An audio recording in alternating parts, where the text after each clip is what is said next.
ఉపేంద్ర గారి 'UI' movie. ఈ movie ఓపెనింగ్‌లో ఒక డిస్క్లైమర్ వస్తది. మీరు స్మార్ట్ అయితే ఇదే లాస్ట్ ఛాన్స్ సినిమా చూడకుండా ఎళ్ళిపోండి అని. అంటే ఆ డిస్క్లైమర్ చాలా లెవెల్స్‌లో పనిచేస్తది. అంటే కొంచెం మెటా లెవెల్‌లో ఆలోచిస్తే నిజం తెలుసుకోవడం చాలా మందికి ఇష్టం ఉండదు. సో మీరు కంఫర్టబుల్ అబద్ధంలోనే బతికేయండి. సో ఈ నిజాన్ని చూసి తట్టుకోలేరు. ఆ లెవెల్‌లో ఎళ్తది. అట్‌లీస్ట్ ఉపేంద్ర గారి ఇంటెన్షన్ అయితే అదే. కానీ మెజారిటీ ఆడియన్స్‌కి మాత్రం ఇది లిటరల్ మెసేజ్ లాగానే మిగిలిపోతది. ఎందుకంటే సినిమా అంత బ్యాడ్ ఉంది మరి. నాకు కూడా అస్సలు నచ్చలేదు. కష్టం ఈ సినిమా కష్టం చూడడం. అండ్ ఈ విషయం నేను ఒక ఉపేంద్ర గారి ఫ్యాన్ లాగా చెప్తున్నా. ఎస్పెషల్లీ ఆయన డైరెక్ట్ చేసిన సినిమాలు ఆల్మోస్ట్ అన్ని చూసిన నేను. అంటే వాటిలో చాలా ప్రాబ్లమాటిక్ ఎలిమెంట్స్ ఉన్నప్పటికీ కూడా ఆయనది ఒక పర్స్పెక్టివ్ ఉంటది. కొన్ని ఆలోచనలు ఉంటాయి. ఒక రా ఫిల్మ్ మేకింగ్ ఉంటది. అవన్నీ బాగుంటాయి. ఆ ఇడియోసింక్రసీస్ అవన్నీ వర్క్ అయితాయి. మజా వస్తది. ఇక్కడ యుఐ మూవీలో కూడా చాలా ఐడియాస్ ఉన్నాయి. అండ్ చాలా చెప్పడానికి చూస్తారు ఆయన. కానీ అవి జస్ట్ ఐడియాలానే మిగిలిపోతాయి. ఫిలాసఫీ ఎంత గొప్పదైనా సరే కథలో కూర్చోవాలి కదా. అండ్ యుఐ మూవీలో కథలో కూర్చోబెట్టడం పక్కన పెట్టేయండి. దీనికి అసలు కథ ఉందా అన్న క్వశ్చన్ కూడా రైజ్ అవుతా ఉంటది. అండ్ ఒక పాయింట్ తర్వాత ఉన్నా లేకుండా ఫరక్ పడదు. సినిమా జల్ది అయిపోతే బాగుంటది అన్న జోన్ లోకి వచ్చేస్తాం. అంటే నేనేం ఎగ్జాజరేట్ చేస్తలేను.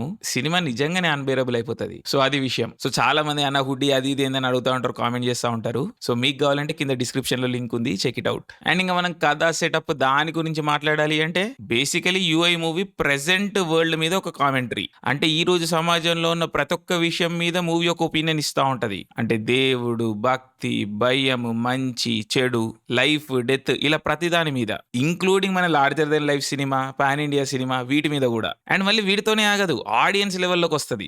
ఆడియన్స్ ఏ విధంగా దీంట్లో అంత రోల్ ప్లే చేస్తుంది, ఏ విషయాల్లో ఆడియన్స్ కి యాక్టివ్ చాయిస్ ఉంటది, ఏ విషయాల్లో ఆడియన్స్ అనేది మ్యానిపులేట్ అవుతుంది, ఇవన్నీ కాంప్లెక్స్ అండ్ ఇంట్రెస్టింగ్ థీమ్స్ ని టచ్ చేయడం చూస్తుంది మూవీ. అండ్ ఉపేంద్ర గారి దగ్గర చాలా బ్రిలియంట్ అండ్ ఇంట్రెస్టింగ్ ఫిలాసఫీలు ఉన్నాయి. కానీ అవన్నీ కూసోవు, సరిగా కనబడదు స్క్రీన్ పైన. ఎందుకంటే అల్టిమేట్లీ ఆ ప్రెజెంట్ చేసిన విధానం మనకి ఎమోషనల్ గా హిట్ అవ్వదు. చెప్పాలనుకున్న పాయింట్ అంతా చుట్టూ ఉన్న నాయిస్ లో కొట్టుకపోతా ఉంటది. మన ఇండియన్ సినిమాల్లో ఉండే అతిని ఈ సినిమా స్పూఫ్ చేస్తా ఉంటది. కానీ మనకి బియాండ్ ఏ పాయింట్ ఫరక్ పడదు.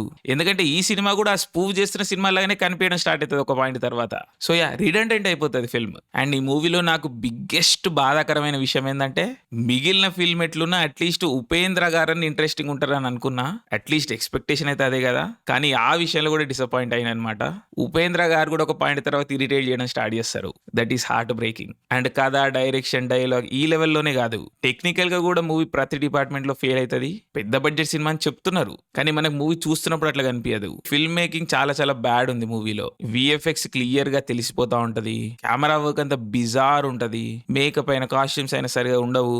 ఆ విగ్గులు గిగ్గులు కూడా అంతా అజీబ్ ఉంటాయి. అండ్ ఇంకా యాక్టింగ్ విషయం గురించి ఎంత తక్కువ మాట్లాడితే అంత మంచిది. ఓవర్ దట్ ఆ వియర్డ్ ఏదేదో జరుగుతూ ఉంటది. అండ్ పాటలు అయితే ఇంకా like unbearable. So UI film అయితే నన్ను దారుణం అంటే దారుణంగా డిసప్పాయింట్ చేసింది. But it's okay, for the love of Uppi I can take this.